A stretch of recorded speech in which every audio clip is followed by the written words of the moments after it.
Romero. Well, frankly, as we've alluded to, the technical flaws of Rolly Romero that can be glaring at times, he can make up for it because he has that power and speed.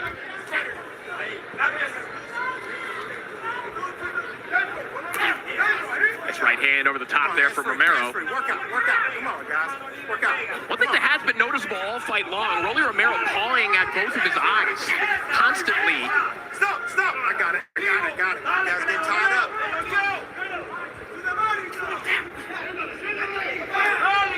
You know, both these guys have left themselves really exposed to counter shots. You see Jaimes, when he misses with that jab, is wide open, and Rolly, look, that rear uppercut, Sergio, that we've been seeing, that's not a new development at all for Rolly. He likes that shot. Like, he throws that a lot. And look, it can be effective when it lands, but if it's remotely sloppy, it can leave you open for something big. Right there, he took it to the body, that uppercut, a lead right uppercut. That was a nice shot. Again, dangerous to throw as a lead right hand, but he's getting away with it like you touched on, Mannix.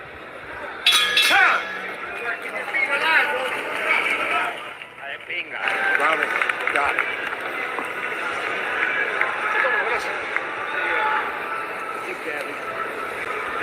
Aquí le metiste uno abajo cuando él estaba aquí y le dolió, ¿viste? ¿Tú no viste que él hizo? Le hizo así.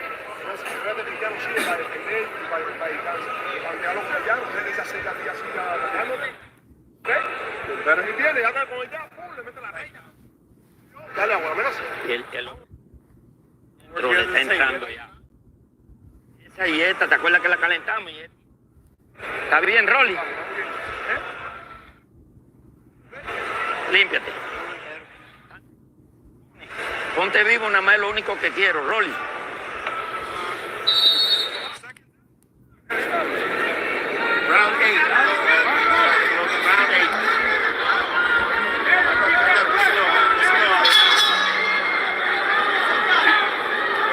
Round 8 begins. See if Manuel Jaimes start to work a little bit more often on the inside here. There's a nice left hook upstairs.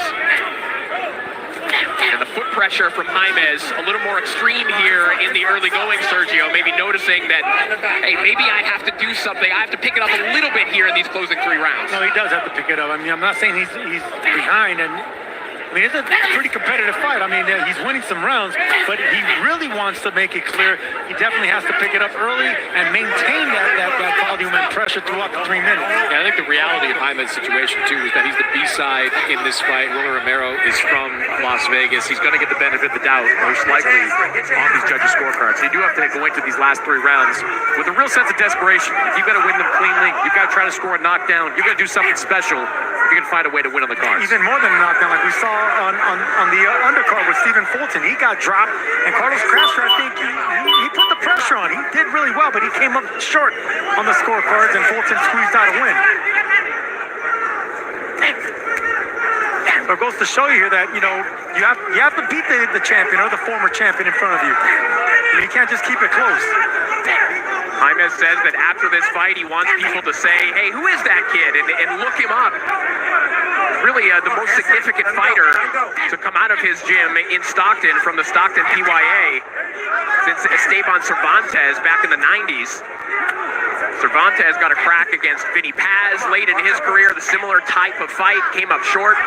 Jaimes trying to pull the upset here tonight. The power punches thus far very much in favor of Rolly Romero.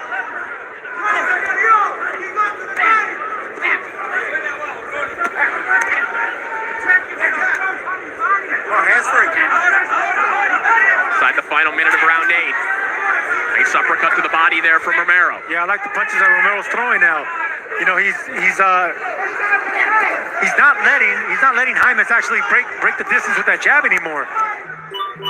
See right there, Jaimes is squared up, and Romero's doing the right shot, but he's starting with the body. See how he's concentrating on the body? Jaimes not able to use that angle or footwork, and that's why he's getting hit with those shots. Beautiful left uppercut there from Romero. It is these uppercuts to the body that are creating those types of lanes for Romero. Back comes Jaimes with a nice 2-punch combination on the inside.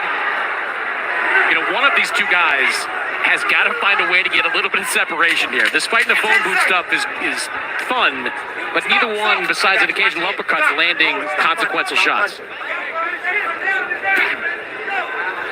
Final left hook attempt there from Romero, and that'll do it for round 8. And we are just 1 week away from Riyadh season card Wembley Stadium edition, as close to 100,000 rabid boxing fans will pack Wembley Stadium to watch Anthony Joshua take on fellow British heavyweight Daniel Dubois for the IBF Heavyweight Championship of the world. It's going to be atmosphere at Wembley Stadium. You saw what Tyson Fury's been able to do in his fights. 2 top-level heavyweights, 2 top 5 heavyweights.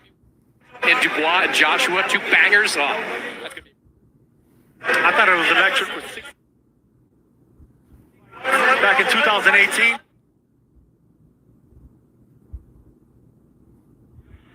And this was a good round by sloppy round, like you touched on, Mannix. They're not using their range or their distance, but that actually was Jaimes needs, and of course Romero wants to keep that distance with the jab. So 2 to go here in our opener. A lot of messy work. Some good work being done from Rolly Romero in the 8th round. Maybe his best work of the fight. Yeah, we didn't see it in the replays, but he's getting good shots, just like he's landing right there. And what I like that he's been doing the last 4 or 5 rounds, that he's been going to the body now. That's what stops the upper body, that upper body movement from unorthodox fighters. Aim at the chest. Well, Romero's clearly fallen in love with that uppercut too, Sergio. It's a much safer shot to throw to the body, and that's what he's been doing. No, it's a lot safer shot because it's going to land. It's kind of like in football, Corey. Whenever you have a running back that jukes and jives, you don't try to juke and jive with him. Just hit him in the chest. Hit him in the middle, right in the numbers. That's what you do with unorthodox fighters to let them stay in place. Jaimes, when he gets inside, it doesn't look like he has much of a plan. He lunges in with that jab, and then it's just a tie-up and nothing consequential landing. Short right hand there from Romero, just meeting Jaimes as he jumped in with another one of those lunging jabs you were talking about, Chris. Romero starting to time it in there. He walks Jaimes into a beautiful check. Oh! And a nice uppercut from Romero. Jaimes can take a punch. Romero's a puncher, we know that. And he's landing some clean lead uppercuts, catching Jaimes on the way in. Jaimes is not even flinching, keeps coming. Jaimes has spent 2 of his last 3 training camps at the Robert Garcia Academy. He's moved camp from Stockton to there, and he said he's been getting the best sparring in the world, and that's probably not that much of an exaggeration. No.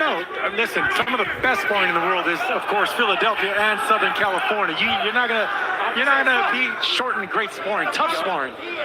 Well, especially if you talk about the specifics of the weight class, right? How many quality 140, 147 pounders does Robert Garcia have in that gym? From Oscar Duarte, the recently crowned 140-pound champion in Rio Valenzuela, Virgil Ortiz certainly has been there.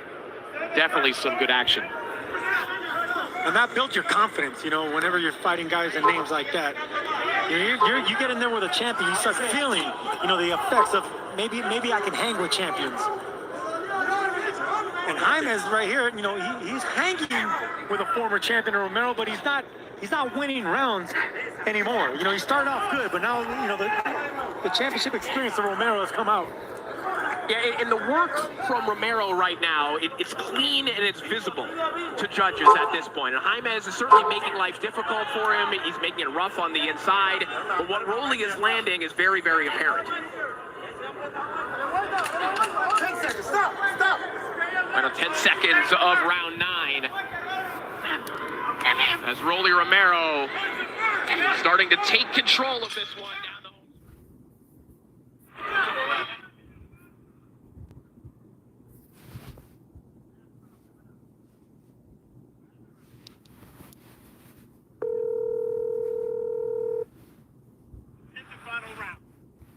Shit, bro, you got 3 minutes to take this guy out, dude. Okay? That's your only option here. Don't get tied up with him, okay? You're messing up. If you can get out of it, pick him up with uppercuts. Now, but you can't afford to spend this round hugging him, okay? No te quiero ver haciendo mierda, Seri. Ahí, toma, Eric. Oye, Neni, yo tengo que irme con Lara. Ahora el telecalle Pues- queda contigo. What it say? What number? Old Town. Huh? Old Town.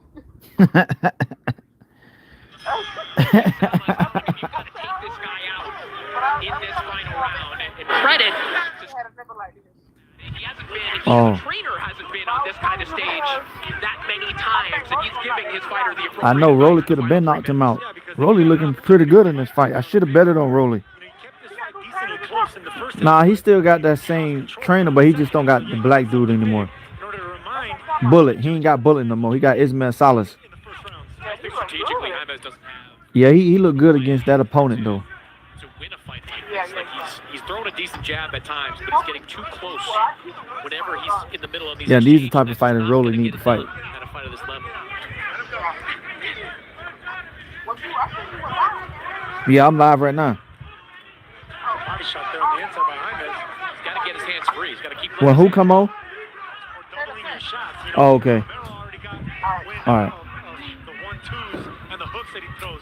But if you start doubling up, you break the monotony of just coming forward and throwing it left, right, like Jaimes is doing. Romero is just open.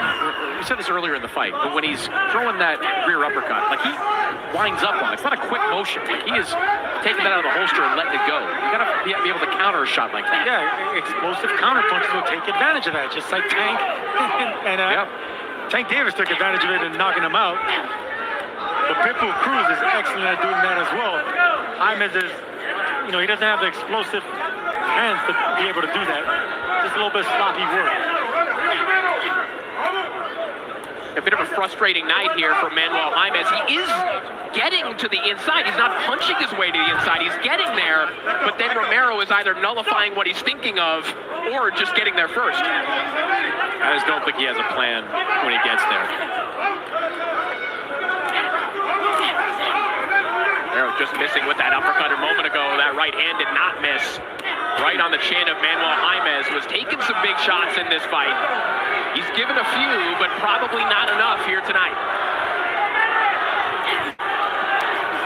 I'll tell you what, you know, coming off some pretty physical fights and knockout losses, you know, this is a good bounce back fight for Romero. You know, beating a guy that's never been stopped with a good record, you know, 16-1 in Jaimes, 16-1-1. So it's a good look for Romero, bouncing back like this.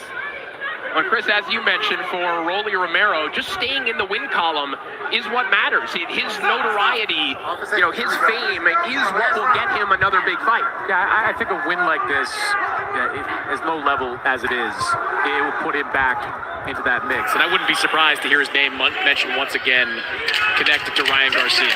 And Ryan Garcia, Oscar De La Hoya, you know, they have a history with Rolly Romero. I think there's probably money on the table for him in a fight like that. The promotion would be pretty interesting. Rolly Romero and him going, revisiting that fight. Does get you big fights. Back for Rolly Romero here.